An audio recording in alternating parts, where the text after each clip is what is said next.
an galgala saas namni dhageen jiru ganama sa'aatii 5 walakkaa yeroo ta'u studio jira sonaan studio kan jedhamu Dasaalee Magarsaa gurbaa jedhamu tokko biran gullallee dhaqee sadaffaa gamoo darbii sadaffaa irra gaafan ga'u mucaan beekaa Saamu'eel jedhamu tokko fiigaa dhufe kan soraa dhageessee dhuftee naan jedhe maal ta'e soraaniin jedheen soraaniin boqotee naan jedhe soraamuun jedheen neen obboleessa koof gaafan bilbilisaa biizii jedha ammas studio dhiiseen beegaan doon hojii dhufe dhiiseen fiigaan konkolaataa nam fiigee miti Paawuloosiin gaafa geenyu hiriyaan koo tokko jira dooktarri tokko an beeta nama akkas nama du'ee maal nan sodaadha beeta akkas ilaaluu dhaga'u nan sodaadha gaafa naqu ijoolleen bo'aa jiru hiriyaan koo dooktaradha wajjin deemnee Paawuloos keessa galee obboleessa koo nan arge dhaabatee bo'aa maal ta'e akkasidha I think danuun achi jirta yeroo nufi danuun iyyuu achi jira na dursee achi geera naannaa sa'aatii 5 walakkaadha amanuu hin dandeenye Facebook irratti ba'een ummannis dhufee akka gaafatu Facebook irratti post godhe kun yoomiga sa'aatii 5 walakkaa mucaan Latii Caalii jedhamus jira achi siqee gaafan laalu Efreem Hambisaa Lalisaa Mitikuu ijoollee sin social media irratti beektan ijoolleen kitaaba barreessan ijoolleen muuziqaa qaban nan arge amanuuf baay'ee natti ulfaate Facebook irratti hospitaala Paawuloositti koottaa kan jedhudha warri ammas amanuuf hin ulfaataa maaliif akka inni du'e hin beekamu hiriyoota isaatti siqeen gaafadhe eeyyuufaa wajjin jiraata mucaan kun jedheen gaafadhe jennaan obboleettii isaa wajjin jiraata jedhan obboleettii qaba moo hin jedhee gaafadhe obboleettii qabaa jedhan maal ta'e shaaworii keessatti kufe shaaworii keessatti kan kufu dargaggeessa jaarsa waggaa 70 seete shaaworii keessatti hin kufee kan jettee dubbattu gurbicha ija keessan ilaalee beekta eessa jiraattatiin jedheen jamoo jedhe eeyyoodhat maqaan keen jedheen Iyyoob naan jedhe okay akkasii latiin jedheen amma mucaan kun boqoteera as kan jirtan hundi keessan iddoo kana hin deeminaa maaliif akka inni du'e maal isaa qorannoon itti hafuuf at least saanduqa maal garuu qarshii nu barbaachisa miti baay'een keenya immoo akkaawuntii feesbuukii qabna malee qarshii hin qabnu mucaan bal'aa jedhamu tokko qarshii sassaabuuf kanaan hin jedheen isan beeku waan ta'eef ilaameen jedheen amma gadhanni kooyyuu nu hollachaa jira Efreem jedheen Efreem Hambisaadhaan efi ati galmeessi Lalisaa Mitikuu wajjin lama ta'aati maqaa galmeessaa qarshii fudhaa jedhee gaafan achi siqu inni kun obboleessa isaatii naan jedhan eenyu haadhoodhumti isaa hangafti isaa obboleessadhaa jedhan okay at least namni abbummaadhaan waan ta'e gaafatee qorachuu danda'u namni tokko jira mitiire namni guddaan tokko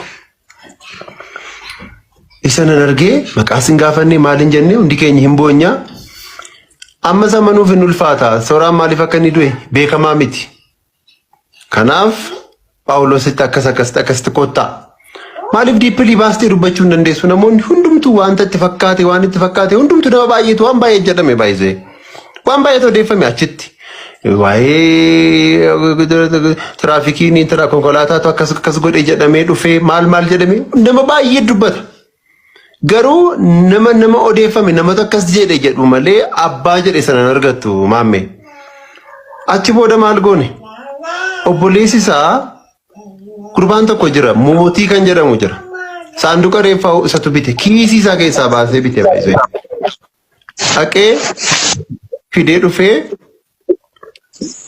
obboleessa waamameetu dhufee reeffaa ilaaluu jedhame maaliif reeffa namni kan biraa ilaaluu hin danda'u namni kan biraa ormicha eeggachuu hin danda'u obboleessi isaa sun immoo wajjin mucaan mootii jedhamu sanaa wajjin seenan nuti gaama bakkeedha abaaboo bituu waraqaa barreessisuu maalirra feesbuukiidhaan nama waamu kanarratti baay'ee biizii taaneera yeroo reeffi ba'uuf jedhu gurbicha gara keessaatti waamanii yeroo inni ilaale nan beeka achi booda deemanii ummanni eessatti nu eege dirree iddoo gafarsaa jedhamu naannaa gafarsaa bishaanichaa as garanatti nu eege Soraan achitti gaggeessaan godhame.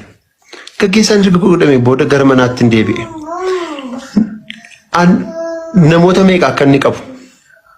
Naannaa sana eenyu wajjin ture? Galgala sana wajjin ture? Eessas jiraata?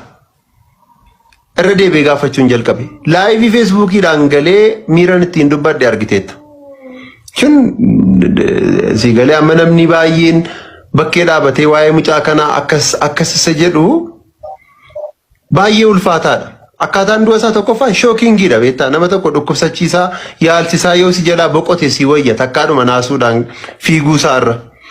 Garuu buleesaa gaafanne egaa mucaa durbaa wajjin akka inni ture eenyummaan mucatti eenyu akka ta'e maal akka ta'e qoradhaa gaafadhaa fidaa kottaan jedheen. Ammayyuu ani gurbaan fira hin qabuutti hin beekan amma beektaa bakka fira hin qabuu nama isaaf dubbatu wayi waan qabu wayi hin fakkaatu. Akka kanaatti kan yaadnus amma sa'aatii kanaatti akka kanaatti yaadna baay'isee. Garuu gurbaan obbolaas namoota isaa olii namoota gurguddoo obbolaa qaba. Siigalee obbolaa qaba.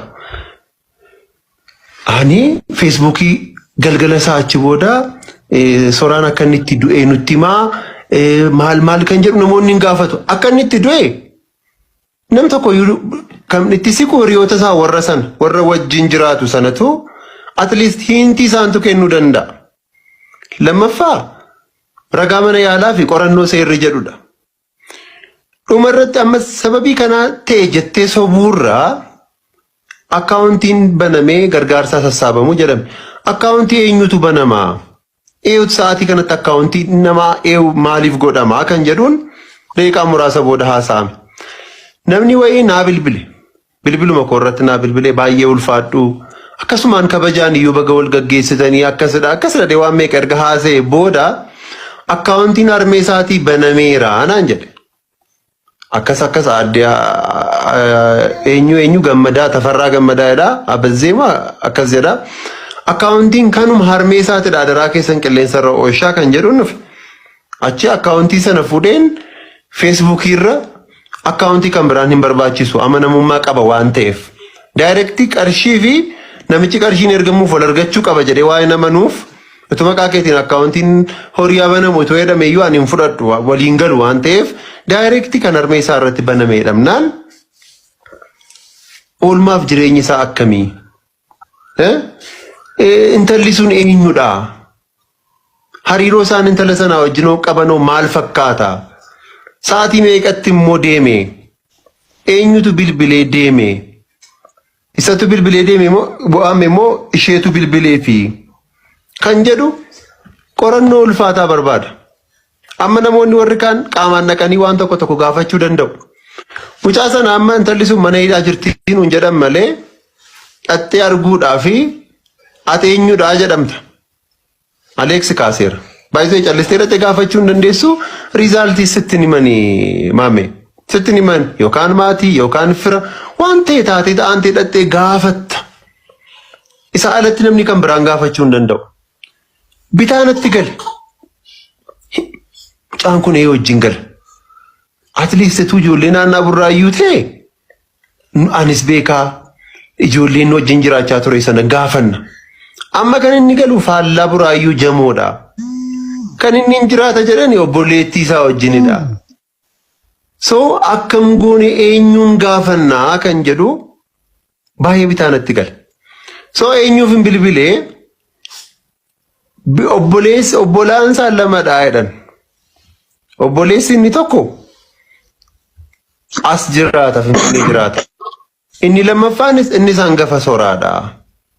So kamisa inni boqote jimaata bulee sanbata xiqqaa gaafan bilbiluu fi shanan baaseen dhufaa jedhe. At least akka aadaa Oromootti guyyaa shanan mareeffi guyyaa shan turutti firri maatiin aanteen hin socho'uu jedhama. Inni lammaffaa salgandha sirriitti kan baafachuu qabdu. Achi booda guyyaa shanan isaa xumuree kaleessa ganama arri roobiidha kaleessi kibxatadha. Kaleessa ganama gaaficha waa'ee reeffichaa waraanamuuf dhiisuusaa cuubeedhaan isa ta'u shugguxiidhaan isa ta'u wasfeedhaan isa ta'u